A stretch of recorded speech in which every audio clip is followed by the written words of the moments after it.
What's going on, noobs? I am the Perpetual Noob, and welcome back to another Hollow Knight Silksong First Win video.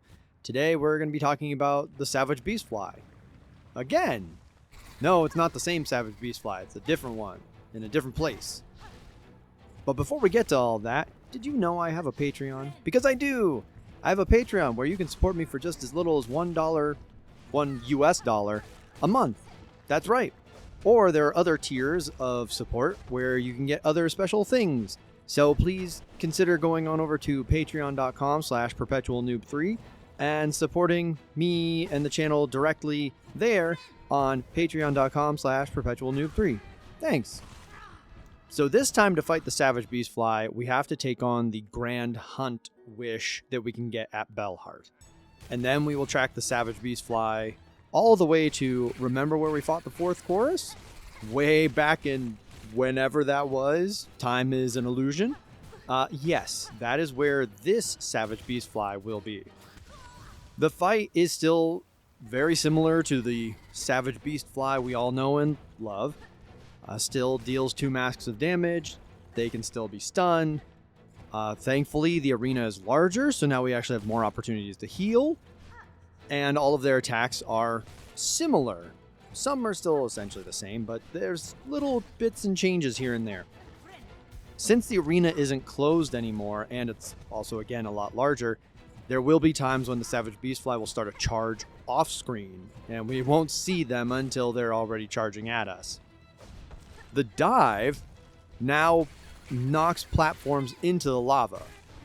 And if the Beastfly dives into the lava, it will then track us and pop out of the platform that we were standing on and then knock that platform into the lava as well. So it can get a little messy trying to find safe ground in this fight. And then they summon new bugs. These awful fire-spitting bugs that are apparently called termites. And these bugs, well, their hurt box does only 1 mask of damage, but the little fireball things that they spit deal 2 masks. So there's that. So we get the 2 masks from the lava, we get the 2 masks from the Savage Beastfly, we get the 2 masks from the little sticky fire thingies. So when fire is dealing 2 masks of damage, the Magma Bell tool would actually be very, very useful in this fight. Very helpful in helping us survive this fight. But I still love the Beast Crest, and the Beast Crest doesn't have any blue tool slots on it, so I was not using the Magma Bell for any of this. It also seemed a little poetic to be using the Beast Crest to defeat another Savage Beastfly when we get the Beast Crest from the first one. Which is, I don't know, that's kind of neat. Another little note is that if you remember from the fourth chorus's first win video, there's that big rock that we dropped on the fourth chorus's head. Well, if we hadn't done that in my first win, I would have been able to use that rock in this fight, except it just does massive damage and it doesn't instantly end the fight. And there's probably the potential to miss too. So, just something to note though. Now, of course, once again, the Savage Beastfly was a very intense fight. It wasn't as frustrating as the first Savage Beastfly encounter. I do remember that I had at least 1 needle upgrade by now, so I did feel more powerful. I had more tools like the drill cutter, the 3-fold pins, flint slate.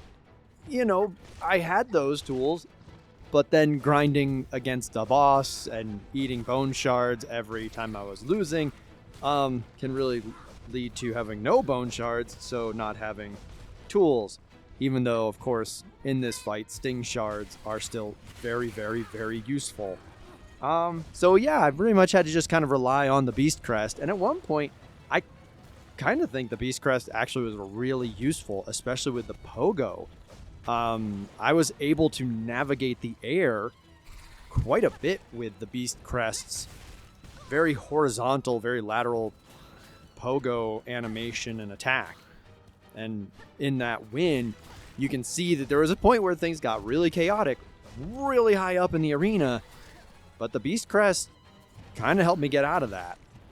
Well, that and all of, Hornet's aerial mobility. So my first win against the second Savage Beastfly boss that we get to fight in Hollow Knight Silksong wasn't the most elegant win, but it still was a win, so I will take it. Thank you, Noobs, for joining me today. Please let me know in the comments below what you thought of this second Savage Beastfly fight. Did you come at them when you were way more overpowered? Like, did you get to them in a way later form and you had like max needle, and so you were just like one-shotting the Termites? I don't even know if that's possible, if we can even access this fight and be able to one-shot these things, because that would have been really handy. But please let me know what your thoughts on this second version of the Savage Beastfly fight was, because I know that many of us did not find the first version to be all that enjoyable when we got there. So yeah, I'm real curious. Thank you again for being here, Noobs. I am the Perpetual Noob, and I'll see you all next time.